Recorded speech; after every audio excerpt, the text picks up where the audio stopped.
About a month ago, I had an online session with Gabriel Varga in which he went over some sparring footage that I had sent him, and he gave me some critique on how I could improve and some of the mistakes that I was making. He's an amazing kickboxer, but he's also very cerebral about his approach to kickboxing. A lot of the mistakes that I was making are mistakes that a lot of point fighters make. So his advice and his suggestions, I think you'll find beneficial if you come from a point fighting background or a karate background, and I hope you'll enjoy.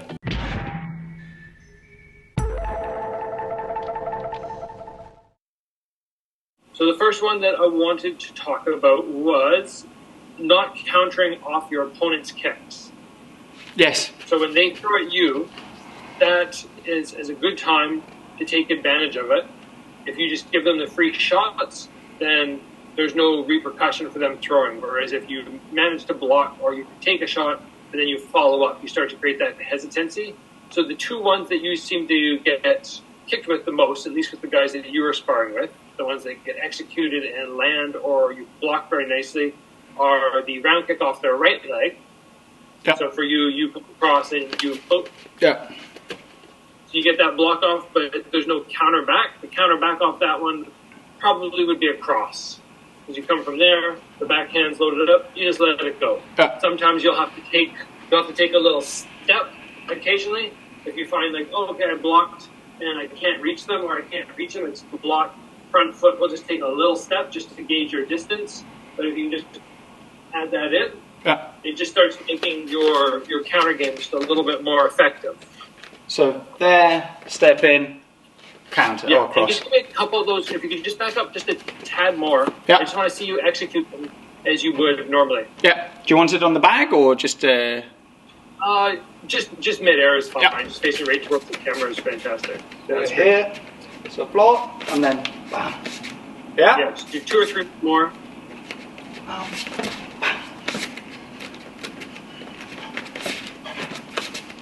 Good, so the technique is good there. Now it's just going to be the timing. Yeah. If you go 1, pause, and then strike, it's going to be, they're gone. Yeah. So it's basically got to be block strike right away. Gotcha, thank you. That's the one. Good. And then in addition, basically I saw this a moment later, the inside low kick is an attack area for you as a southpaw, yeah. Whether you're throwing at them or they're throwing at you. Once somebody's throwing a low kick, they're, I'm not going to say in a vulnerable state, but they're in a state where if I'm here and I throw this at you, you're not worried about anything else except for the low kick. No. They have to put their foot back down before anything else comes. So if you're the southpaw and you see the kick coming, you don't get the check off. And most of the times when I saw you, you didn't get your check off. You just took the kick. So if you go, okay, I'm going to take the kick anyway, yeah. At that point you might as well throw the cross as well. You just see it coming, you're moving around because you're very mobile and your feet, you're very just mobile. So if you're moving around and they happen to hit you, you just drop your weight and tag them. So if I'm moving around, instead of trying to check, because the wider you are, the harder it is to check your weight because you have to shift. Yeah. So you might find it easy to just take this leg and just pull it. Pull it out of the way so the kick just sweeps by. Yeah. That's an easy alternative to getting the check up. But if all else fails and you do take the kick, they've landed, there's no threat except for that low kick at that point. So if you can just time it and punch them at the same time, it might be something to try and add it. For sure, thank you. So when you throw your jab, now your style is very high. Like you said, you have that point fighting background. It's very high, and I understand that. But still, when you throw the jab, the jaw lifts just a little. Yeah, I saw it.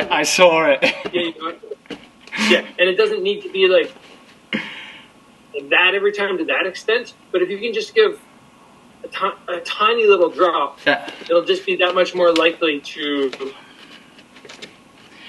Yeah, and that like that motion there that you had, that was an exaggerated one. I would never want you to be like, no, because that's going to throw off your mechanics. But we're just talking. Don't let it tip up. There's no reason to tip up because if anything, the tip up. If you think of body mechanics, if my head tips, kind of rides backwards. That's a natural thing. You want to go this way, but you want to go this way, so you have two mechanics fighting one another. This is subtle what you're doing, right? You're only going, you're only doing that. But just in the sense of we want to maximize the power in the shot while decreasing effort, the two of them conflict. So either just head stays neutral, or you just tiniest little drop, just to tip your weight a little bit forward. Small detail though, right? Nothing massive. I did see. Oh, yeah, when I was going over the footage, I did see it. I could see myself sort of leaning. And that's mostly based. Like, it's not something. Again, if it was somebody else and they had their head down and their fight styles here, and they throw, I'd be like, "Whoa, that's terrible." But your style is already. I'm gonna say it reminded me a lot of Conor McGregor. Oh, the way that you. Yeah. I was like, oh, it looks like you might have styled it or watched him or found your style by watching him a little bit. Very similar. But when you watch Conor throw, he does a couple elements, which I have in here as well, which you don't. And if we can just tweak those, it'll I think, kind of round out the style very well. But, yeah, when you see Conor throw, he will sometimes throw and he'll lean back to create the distance.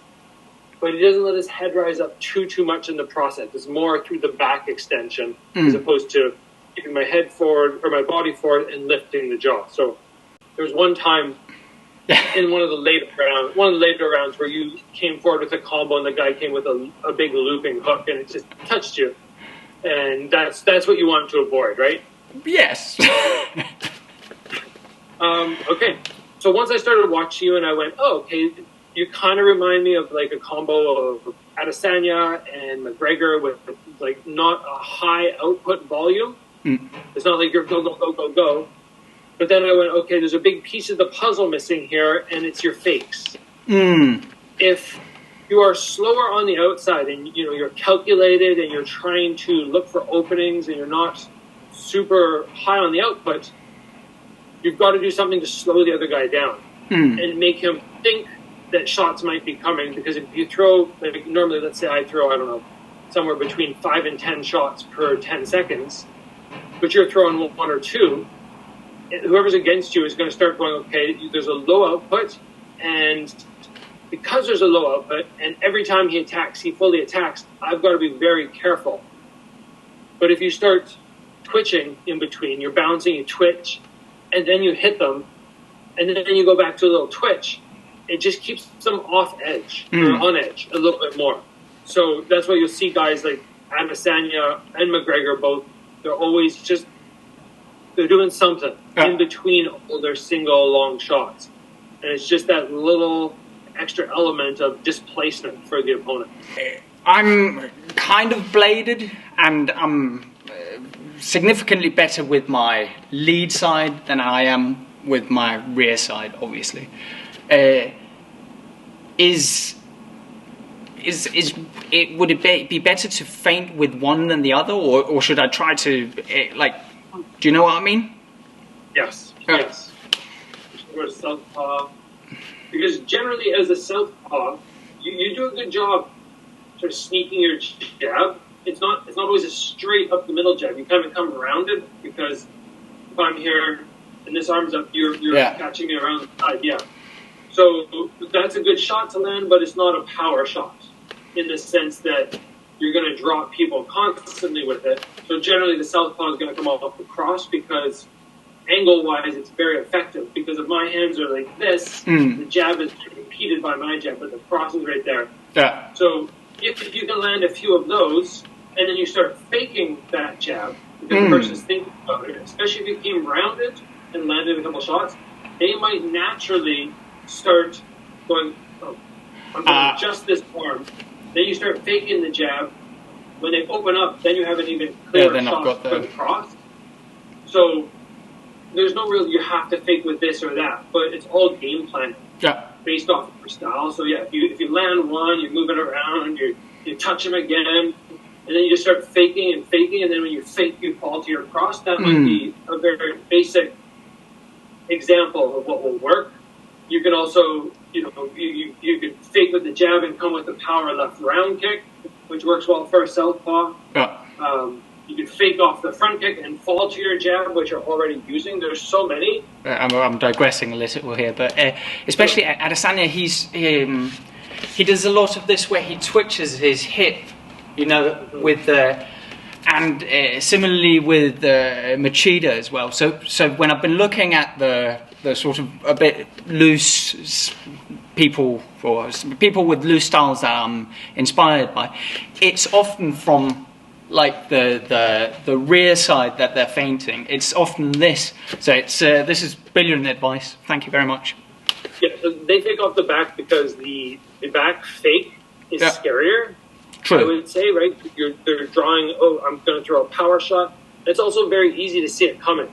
So you only have to turn your shoulder. Yeah, it's just... yeah, people are like, oh, shoot. But off the lead arm, you can fake by just pumping out. You can pretend to come wide and just do a lot of and people are going to be like, what the heck? Especially if you already landed on them once or twice.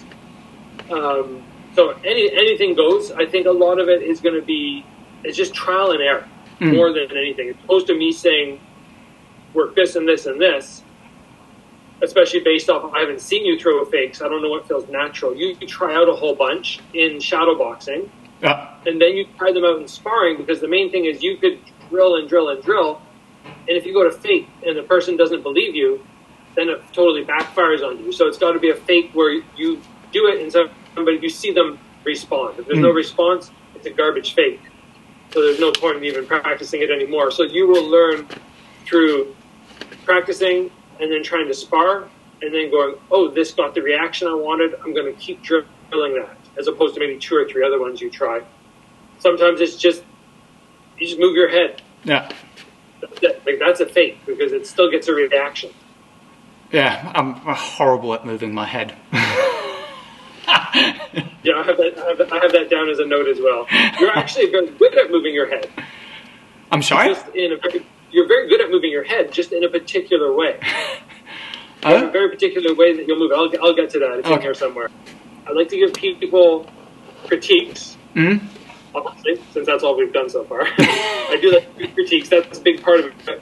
But a big part of what I've started to do as well, which I realized before, I'm like, why am I only giving people negative stuff? I should also point out what they're good at, because that will reinforce. So I do have a note here. You have a very good lead sidekick. You like very well. So that's from the Karateka guy. Yeah. But now, what we have to do is you have to go, okay, I have the confidence in that. So if somebody's trekking forward and I stop them with the sidekick, how do I utilize that now even further to be a positive? Because you know it's strength, especially with the bladed stance and that background where you just throw it in. You'll throw it even sometimes off your own hands, but boom, and then you'll use it to stop them. Off the top of my head, I would go, it would probably be something like a cross, because you can sidekick off your lead leg, drop it, and just follow with the cross, maybe combo up. You could follow with a round kick if they move backwards. Doesn't need to be every time, but if you just start thinking, this is something I'm strong at, and I might as well take advantage of hitting people, it just makes that even stronger now. Yeah. I must admit, it used to be a preferred technique, and I've been kind of moving away from it, but, you know, occasionally it'll pop out again.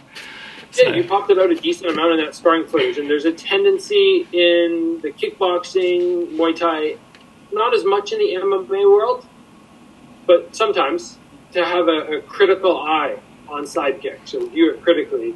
And although they're not one of my go-to techniques, it used to be my favorite technique, but again, I got away from it because I wanted to focus on the other stuff. But I think the sidekick is actually a very strong technique if you know how to utilize it well. And yeah, I would say don't draw away from it just because, unless you're just like, oh, I'm just trying to change my style. But if it comes out, it comes out, and it worked well. Enough that at least I noticed it. I thought of it. Thank you. Okay, the next one is about the cross block, which we already touched on when somebody throws a round kick at you.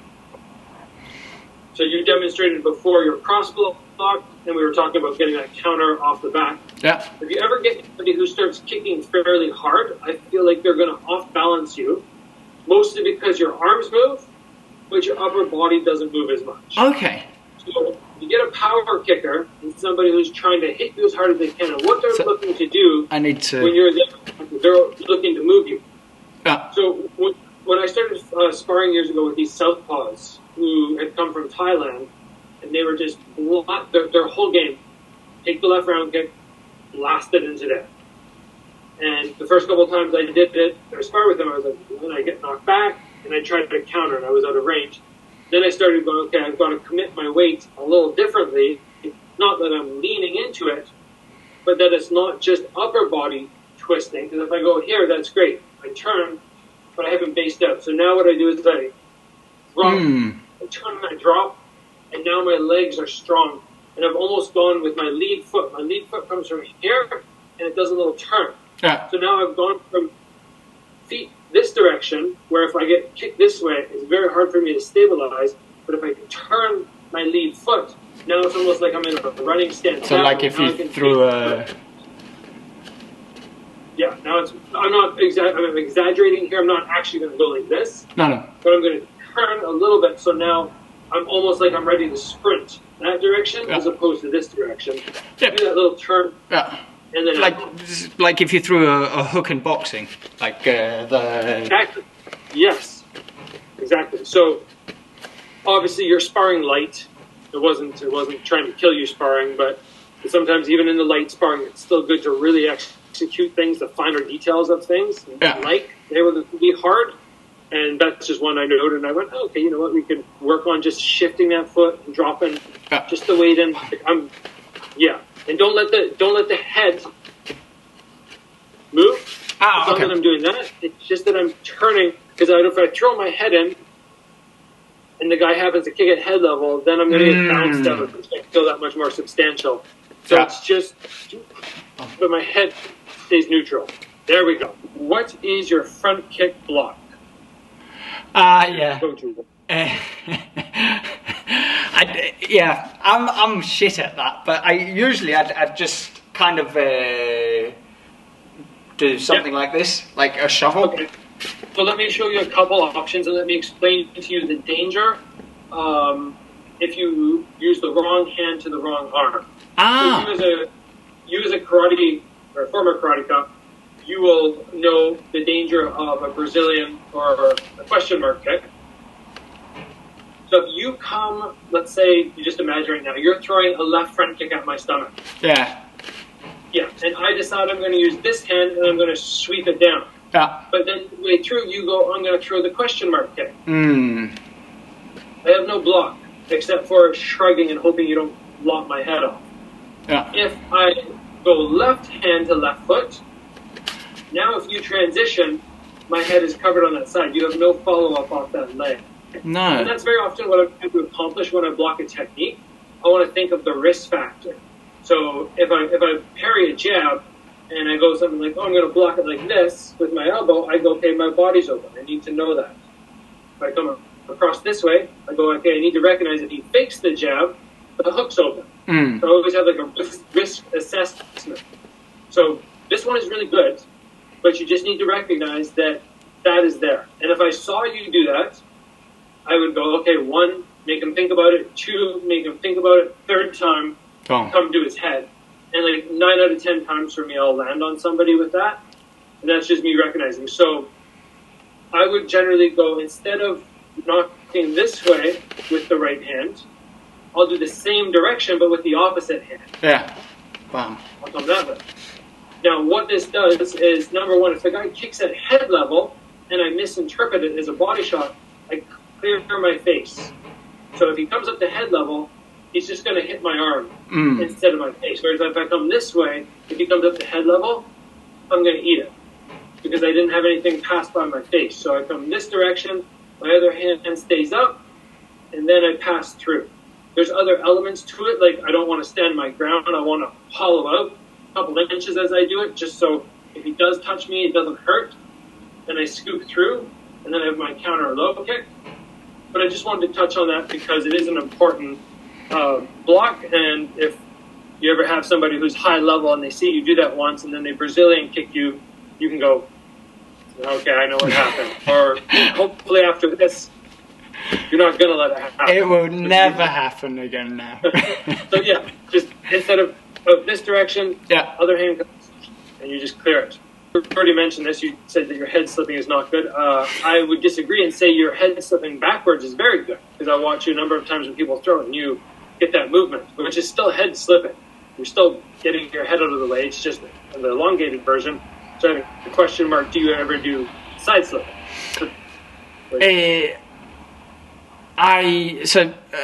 Some days we just do boxing, and you know how it is when you just do boxing, your whole style kind of changes, and I find myself being actually not good but better at slipping when it's just hands.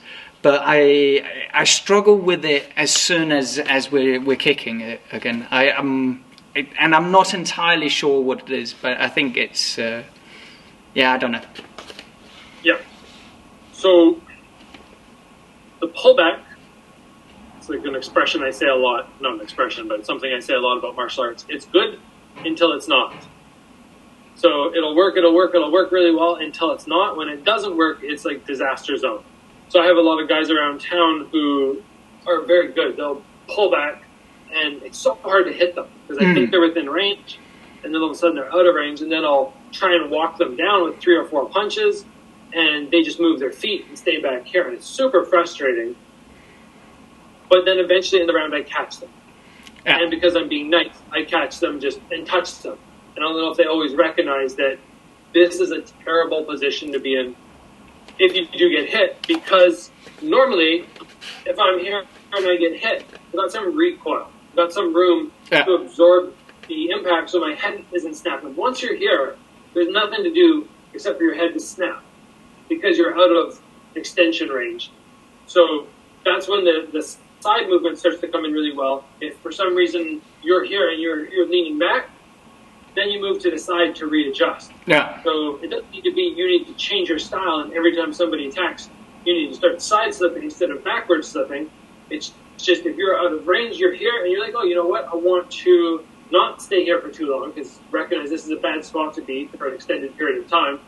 And you back up, and you just drop your head. And then from there, because you've gone from this extension back to here, if you decide, oh, I want to recoil again, you can do that. It gives you that little bit of movement on either side where you go from here to here to here, and it just keeps you that much safer. And we're talking, you don't stay there a long time. No. But enough where I go, you could have, you're there long enough where you could have moved your head at the end.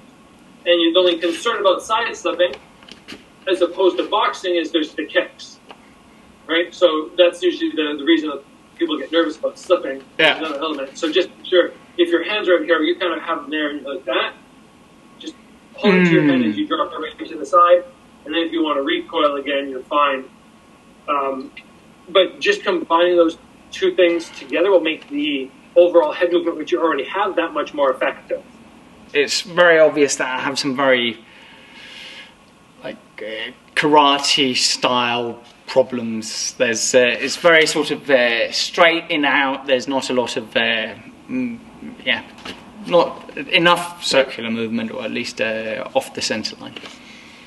And you can look at it sometimes as a problem. You can also look at it as a strength if you start utilizing it to your advantage, right? Because karate stylists do have their moments in MMA. There are some guys who are so frustrating to deal with because they're unorthodox compared to the normal striker. It's just making sure that you recognize what the weaknesses of the style are and what holes you have, and as long as you understand them, generally you can isolate down and keep yourself really safe. Like, nobody can say that karate is ineffective if somebody's really good, because the good karate guys can come into MMA and do a very good job. Like Lota Machida, as you mentioned before. It's just, in general, if you take an average karate black belt and put them in an MMA fight, it's not going to go well. No. But that's because, they're not a high-level person. That's all. Not everybody's good. Okay, so we already mentioned that your left hand was dropping when you jab. In addition, sometimes when you get going on the multiple punches, the hands come down a little bit low as you enter. So It doesn't need to be every time, because again, your style is very different than mine. It doesn't always need to be right back to here, but if you can move forward instead of having your hand there, it's here. There's not going to be really any difference in the power of your next shot. If your hand's here or here, it's just extra protection. So just do the best you can in your shadow boxing. Occasionally do that rush forward where you throw more than 2 punches. Because when you do 2, you're pretty good on it. Or if your hands even do drop, you're not really at risk because it's so quick. Yeah. It's more when you went into 3, 4, 5 where I'd like to see the hands just a little tighter. So just drill that. It'll come just with that repetition. Check. Gotcha. Thank you. And that, Tristan, is all my notes that I have there. So we can take it off any way you want now. But yeah, that's. I mean, overall, I was impressed with the style and your movement and everything like that. I do tell everybody that it's very, very different watching sparring as opposed to watching a fight, because more issues usually come out in a fight as opposed to hard sparring, but still, it was looking good. Okay, well, thank you.